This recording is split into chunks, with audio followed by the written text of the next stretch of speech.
America పోతారు, London పోతారు, Australia పోతారు, ఇంకొక ఆడికి పోతారు. ఆ దేశాలలో ఇళ్ళలో నౌకర్లు ఉండరు కదా. ఆ దేశాలలో ఏం చేయాలి? మనది మనమే పని చేసుకోవాలి, మన బట్టలు మనమే ఉతుక్కోవాలి, మన వంట మనమే వాడుకోవాలి, మన టాయిలెట్ మనమే క్లీన్ చేసుకోవాలి. ఈ పిచ్చోనికా ఏం తెలియదు, చదువుకున్న బాపత అయితేనేమో తెలుస్తుండే. ఇక మాట్లాడతాడు, ఏమంటాడు వీడు, ఇప్పటికీ అమెరికాలో బాత్రూమ్లు కడుగుతూనే అంటాడు నన్ను.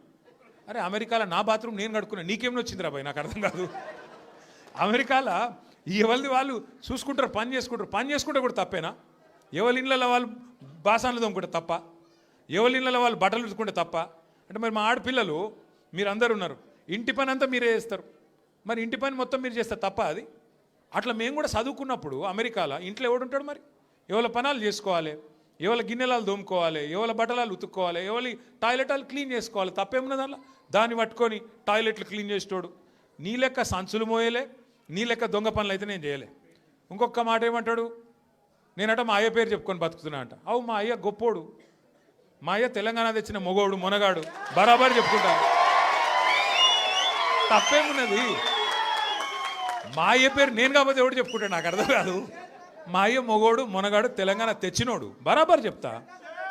మరి నేనేమంటున్నా, నువ్వు సకట్ పనులు చేస్తే నీ పిల్లలు కూడా నీ పేరు చెప్పుకుంటారు. నువ్వు లుచ్చ పనులు చేసినావు అనుకో, నీ మన్మడు కూడా నీ పేరు చెప్పుడే గాలంగా మన్మని అని చెప్పుకోడు.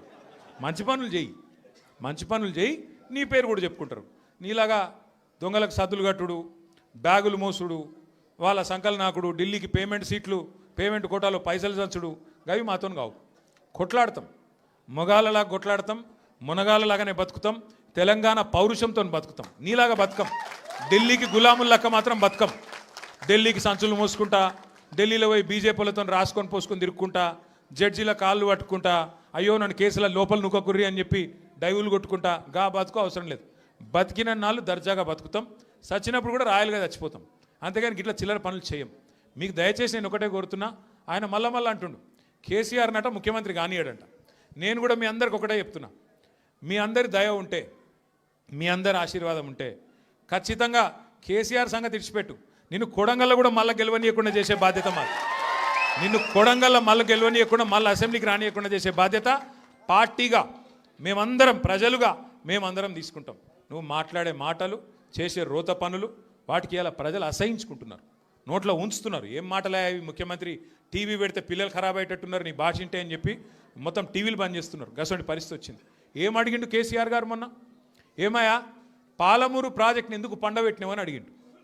ఏమైందయ్యా, 8 నెలలు అయింది, డీటెయిల్డ్ ప్రాజెక్ట్ రిపోర్ట్ కేంద్ర ప్రభుత్వం నరేంద్ర మోడీ వెనుకకు పంపిండు, నీకు సిగ్గులేదా ముఖ్యమంత్రి? అది వెంటనే మళ్ళా పంపి 90% పనులు పూర్తయిన ప్రాజెక్టు ఇంకొక 10 పైసలు పెడితే అయిపోతుంది చేసి మరి ఆ పాలమూరుకు నీళ్ళు అన్నాడు. తప్ప కేసీఆర్ గారు అన్నది? దానికి సమాధానం చెప్పే తెలివి లేదు, పిచ్చి మొరుగుడు మొరుగుతూ ఉన్నాడు. అట్లాగే కేసీఆర్ గారు ఏమన్నారు, కృష్ణా జలాల్లో అన్యాయం చేస్తున్నాడు నరేంద్ర మోడీ, భారతీయ జనతా పార్టీ ఖచ్చితంగా వాళ్ళని ఎదుర్కోవాలా, కొట్లాడాలా, ఢిల్లీలో ఏం చేస్తున్నారు నీ ఎంపీలు అని అడిగిండు. బీజేపీ ఎంపీలను అన్నాడు, కాంగ్రెస్ ఎంపీలను అడిగిండు. దాంతో ఇలా వాళ్ళకి సమాధానం చెప్పే తెలివి లేక ఇలా నోటికొచ్చినట్టు మాట్లాడుతున్నారు. ఇంకొక మాట ఏమన్నాడు కేసీఆర్ గారు, ప్రజలను నువ్వు మోసం చేసినావు, 6 గ్యారంటీలు అన్నావు, నెలకు 4,000 పెన్షన్ అన్నావు, తులం బంగారం అన్నావు, ఆడపిల్లలకు నెలకు 2,500 ఇస్తా అన్నావు, అన్ని 100 రోజుల్లో ఇస్తా అన్నావు, ఎప్పుడు ఇస్తావు? 2 ఏళ్ళు అయింది కదా అన్నాడు. తప్ప కేసీఆర్ గారు ప్రధాన ప్రతిపక్ష నాయకుడిగా ప్రజల తరపున ప్రశ్నించుడు తప్ప? ఇవన్నీ అడిగితే ఆయనకు బూతులు వస్తున్నాయి, కోపం వస్తున్నది. ఆయన రియల్ ఎస్టేట్ వ్యాపారానికి, ఆయన భూముల కుంభకోణానికి, ఫ్యూచర్ సిటీ పేరు మీద చేస్తున్న డ్రామాకు కేసీఆర్ గారు బలమైన వాదనతోని ప్రజలను మళ్ళొక్కసారి లేపి బయటికి తీసుకొస్తే ఆగమైతుంది బతుకని చెప్పి ఇష్టం వచ్చిన తిట్లు తిడుతున్నావు. మనం పట్టించుకునే అవసరం లేదు. మనం స్పష్టంగా ఒకటే పని చేసుకుంటూ పోదాం. ఎన్నిక ఏదైనా రేపు కార్పొరేషన్ ఎన్నిక వస్తుంది. హైదరాబాద్ను 3 ముక్కలు చేస్తారట. హైదరాబాద్ కార్పొరేషన్ 3 ముక్కలు చేస్తారట. చేసి 3 కార్పొరేషన్లు చేస్తారట. ఎన్ని కార్పొరేషన్లు చేసినా ప్రజలైతే గాలే కదా, ఓట్లు వేసేది మీరే కదా. మీకు అందరికీ ఎవరు మంచో ఎవరు చెడో మీకు తెలుసు. అందుకే 24 డివిజన్లు అవుతున్నాయి శేర్లింగంపల్లి నియోజకవర్గంలో.